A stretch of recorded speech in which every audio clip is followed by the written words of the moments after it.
Hi guys, welcome to Kiki TV. I am a holistic psychotherapist and a trauma therapist in private practice, and I make these videos to spread awareness and psychoeducation that you can heal. So a couple people have asked me, who in the world would be attracted to a narcissist? What kind of person is attracted to the narcissistic personality type, which then ends them up being in an abusive relationship? And so that's what this video is about. Who in the world would be attracted to a narcissist? So the first type of person that would be attracted to a narcissist is a person who has had a parental figure who was also a narcissist. And so that is the thermostat that they are set at. That feels like home. Manipulation, abuse, control, domination, humiliation, sadism, which is when they watch you be in pain and enjoy it. When you have a parent like this, then when you meet a partner later on that is like that, it's all that you know. It's all that you've ever known. And so it feels like home. And so it's very important, if you are in this relationship, in a narcissistic abusive relationship right now, and you've been raised with narcissistic abuse, then for you to know that, it has to be healed at the root. It has to be healed. Like, there has to be awareness that your parents, one or both, were narcissists, and that what they did to you wasn't right. And so what is right? What does a healthy relationship look like? And how do you get that? And then how do you keep that? And then how does your nervous system even feel comfortable in a healthy situation, because you are used to a trauma bond, which is love bombing and then abuse. And you have to heal all that in order to be comfortable in a healthy relationship instead of a toxic one. I mean, in the end, no one's comfortable in a toxic relationship, and it can end in injury or worse. So when I say at the end of every video, they can't heal, but you can, this is what I mean. You have to heal your history.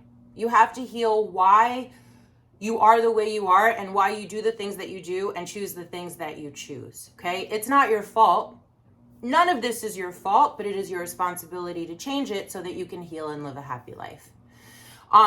So I brought up love bombing.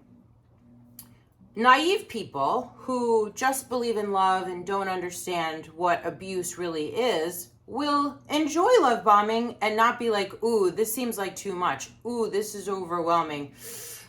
They're really like flooding me with love, and it's a lot, and it's not normal, and nobody does this, right? That would be a healthy person's response to love bombing. But some people are naive and don't know.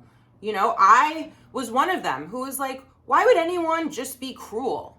Nobody's just cruel, right? But then I went to school for psychology and learned that there are personality disorders that make people actually cruel and enjoy being abusers and don't get better. These people don't get better. But I mean, that's why I make these videos, so that you can know that it exists, and then you can figure out how to choose better and heal and live a happy, healthy life, right? It always comes back to you deserve to heal and have a healthy, happy life. So naivete, like, we just don't know that abuse and love bombing and trauma bond and gaslighting exists. We just don't know. So when it's happening, we think something's wrong with us and not them, or we're not seeing clearly because we're being gaslit, which makes us question our own perceptions. Then you can have someone who is attracted to a narcissist who has low self-esteem. So if you have low self-esteem, let's say that you don't feel good about yourself because one of your parents left you. One of your parents was abusive to you. One of your parents just didn't love you. They were just not around, right? There are many reasons why you can have low self-esteem. They told you you were not smart, not worthy, or they didn't tell you anything and you just assumed because they weren't emotionally and mentally supportive that you are not worth anything, and that you're just happy to have anyone love you. So any amount of attention is like, oh, thank goodness, thank goodness. Like, you love me. That means that I'm lovable, right? That is a person with low self-esteem. I cop to this. I didn't know when I was younger my worth, right? So what has to happen is we have to know our worth from the inside out. We can't be looking from external validation in. Because when we're giving all of our worth, self-esteem to someone else, that means when they crumble, we crumble. And that means when they're unhappy with us, we're unhappy with us. We should never allow anyone to control our perceptions of ourselves, but you have to have consciousness of that. Like, it is very important that you learn this so that you could unlearn what it's like to not love yourself and not feel valuable and feel like you are not worthy of love, because you are worthy of love, and you're also worthy of standards. Just because someone loves you doesn't mean that you need to love them, right? Just because you're not the luckiest person in the world because someone loves you. If they're negative and abusive and awful and hurt you mentally, emotionally, spiritually, physically, because trauma lands in the body as physical pain, right? So have standards.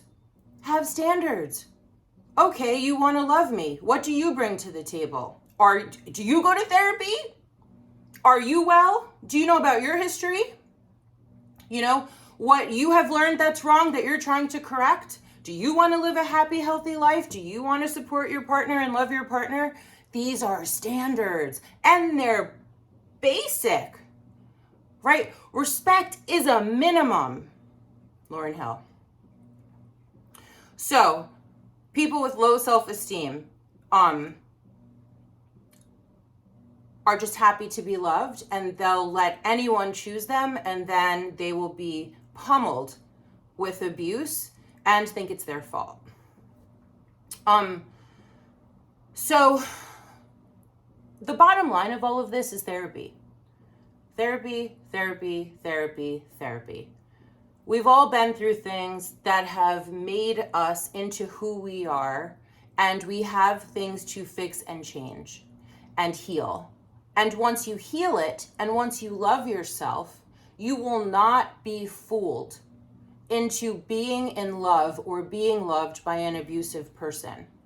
There's one more thing I want to say about this. The narcissist appears to be very protective and very sort of like powerful and have so much self-esteem and self-worth because they're grandiose. It's called delusions of grandeur. They're grandiose. They think they're the best and the smartest and the coolest, right? And a lot of times they are not. I mean, I would say every time they are not, because it is a delusion.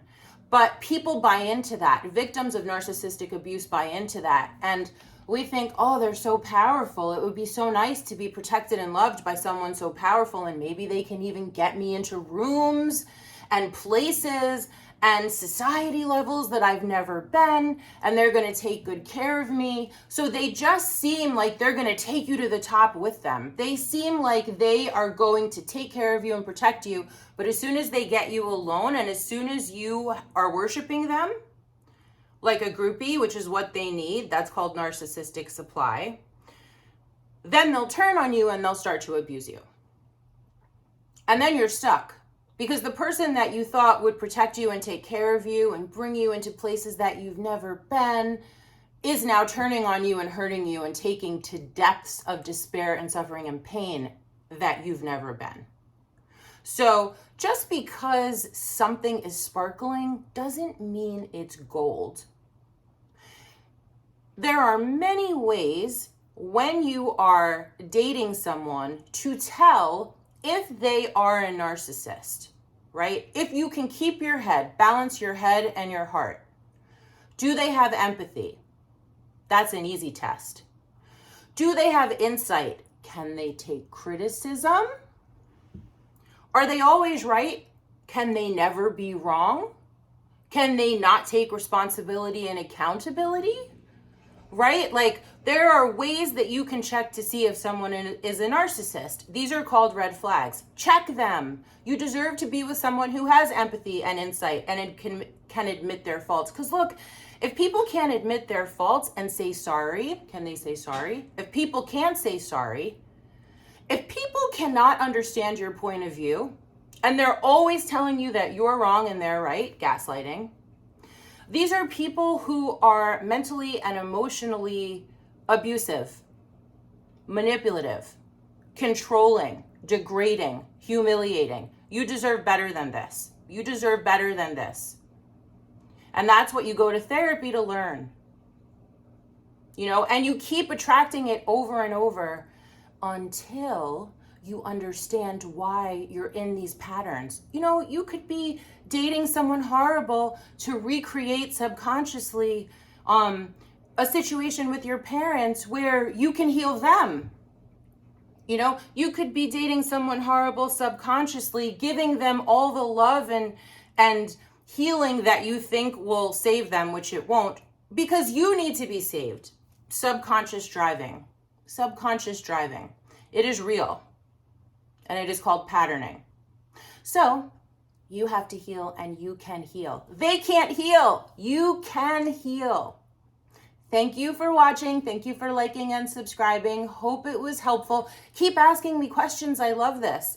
I love answering your questions. This video was an answer to a question. And if it can help one person, I am satisfied. I am fulfilled. Thank you for allowing me to serve.